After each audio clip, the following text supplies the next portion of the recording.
Good morning guys and welcome back to my channel. So today I have a teeny tiny little baby perfume haul to share with you. A couple of perfumes were sent to me complimentary from FragranceBuy to share with you guys. And if you're interested in these or any other discounted perfumes, you can check them out at the links down below in the description box. I will have these two products linked as well as my general link to FragranceBuy. And if you're new here, thank you so much for stopping by. My name's Alithia and on this channel we do talk a lot about perfume. So if that is something that you like hearing about and you're into fragrance and all other things feminine like I am, then definitely consider subscribing. And with that out of the way, let's get started in today's mini perfume haul. Alright, so the first fragrance that they sent over to me is one that is not new to me. I have smelled this many times, and this actually used to be my signature scent when it first came out. I went through at least one full bottle of this. Everybody was obsessed with this perfume. You couldn't go anywhere without smelling it, and it was a huge compliment getter. So these days, I think that it has lost a little bit of its popularity, but it still remains, in my opinion, one of the very best sweet cotton candy type of fragrances that you can get, and this is Aquolina Pink Sugar. So this one is still a great gift idea if you're looking for something for someone for the holidays, or you just want to get something for someone in your family who is kind of newer to the perfume world and they like sweet fragrances. This is still a really good one to check out. So it comes in this really pretty cylindrical bottle with the little pink ribbon going up and down. Very kind of a sexy, flirty, girly take on a bottle for sure. Has the little like swirl on the top. This fragrance, you guys, is potent, and this is one that I have gone back and forth with numerous times over the years because like I said, this was my signature scent. At one point I loved it, and I know a lot of people still really love it. And you know, I have to say there's nothing that quite compares to this fragrance. There's other fragrances that are close. They're kind of like dupes. Like Gail Heyman, Delicious Cotton Candy is similar, but this one is still better in my opinion. Yeah, I don't really know. Honestly, I don't really know what to say about this one. I love it. I don't know if I could wear it again, but I still love it. And this one is such a compliment getter. And for some reason, men also seem to really like this fragrance.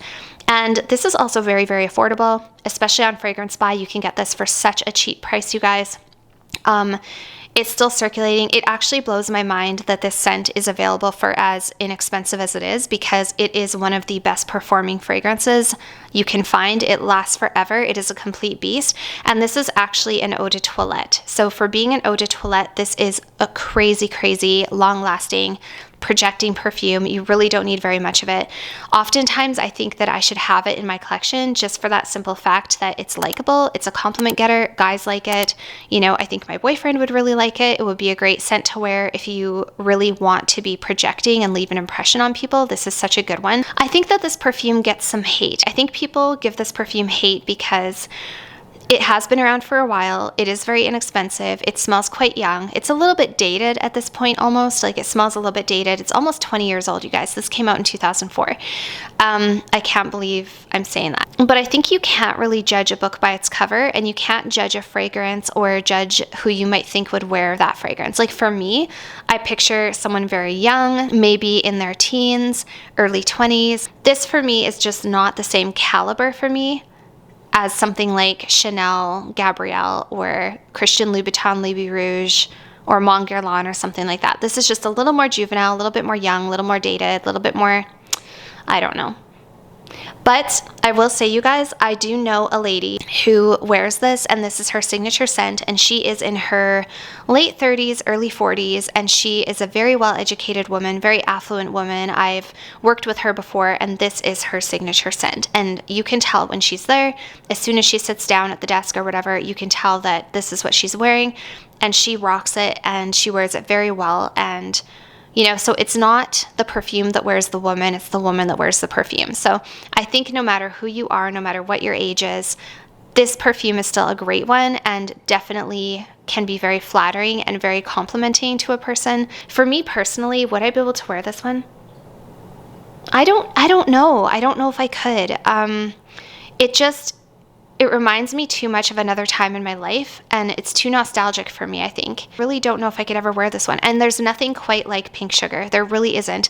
Like, it's such a distinct smell. If you smell it, you know that's Pink Sugar. There's just nothing that has quite matched it. So it is an iconic scent. And if I was somebody who collected perfumes, this would be one I would want, because nothing is quite like pink sugar. It is the best of its kind. It truly is the best of its kind. So yeah, pink sugar.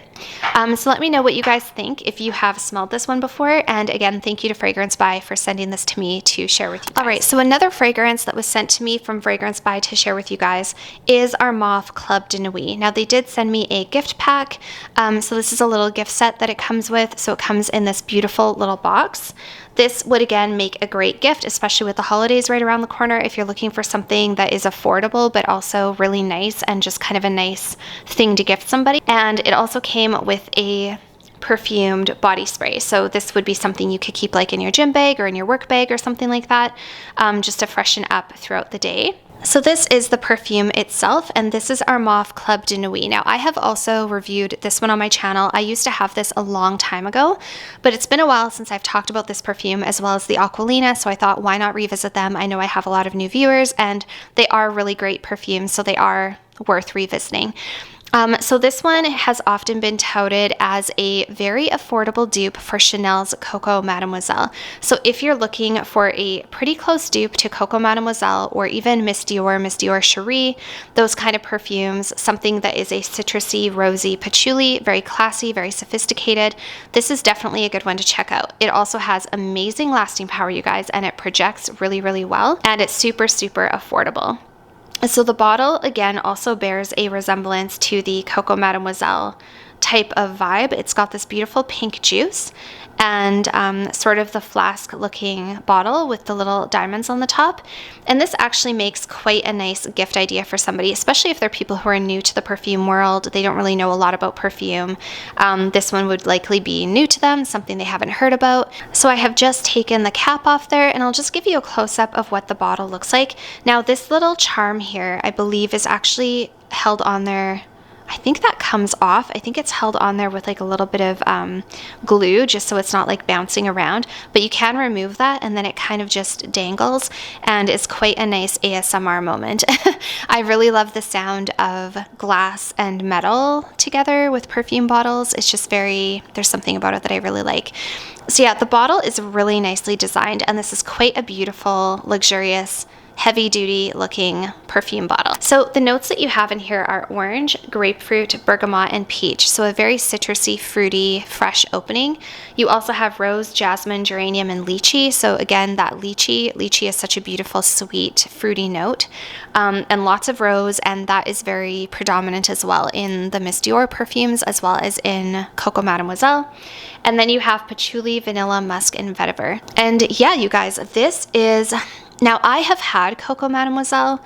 That was one of my favorite perfumes up until I did my perfume declutter. I let go of it because it just was one that didn't make my top 19. When I decided to cull down my perfume collection and get it down to below 20, Coco Mademoiselle just was not on that list. I just had other perfumes that I liked better, and Coco Mademoiselle is very, very strong. It can be headache inducing, and for that reason, I didn't always wear it, and I had to go very, very light with Coco Mademoiselle.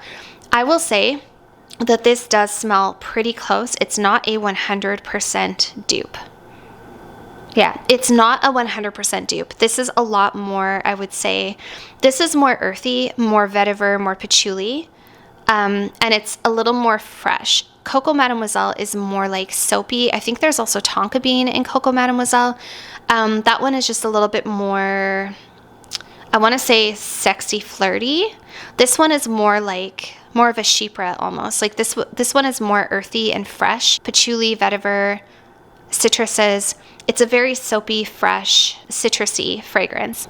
This one actually reminds me a little more of Miss Dior Cherie. If I have to compare them, and I know that Miss Dior Cherie is off the market, but I have smelled that one. And this one is closer to Miss Dior Cherie than it is to Coco Mademoiselle. So again, you're kind of getting that look for less. You're getting that smell for less. And I would say that it's a pretty, honestly, if I'm being completely honest, this one gives me a headache. but so did Coco Mademoiselle. Coco Mademoiselle also gave me a headache depending on how heavy I went with it. But this is just a very, very strong fragrance. Yeah, just a really strong perfume, will last forever, will project, will get you compliments, will get you noticed. I would describe this as if Coco Mademoiselle and Miss Dior Cherie got together and had a child, this would be their child. So it is sophisticated, it's feminine, it's fresh, it's patchouli, it's citrus. Yeah, for me personally, if you're asking my personal, like, would I wear this? Is this something I would buy for myself? No, it isn't. Just because I do find it to be a little bit headache inducing for myself, but I'm very sensitive to strong scents, and I do find Coco Mademoiselle to be quite strong. I also found the original Miss Dior to be very, very strong. And actually, what was my former favorite perfume of all time, Miss Dior 2017 version, I also recently had to sort of put that one away. Not get rid of it completely, but put it away because that one is very, very strong. So I've just become very sensitive to perfume. But yeah, so this one is really beautiful. And again, thank you so much to FragranceBuy for shipping this over to me to review with you guys. Definitely recommend in terms of its performance, its longevity, and it is a very classy, beautiful scent. And I know there's a lot of people out there who love this one. And again, you are kind of getting that whole bougie on a budget thing. So that is the second and last perfume in this super short little haul. So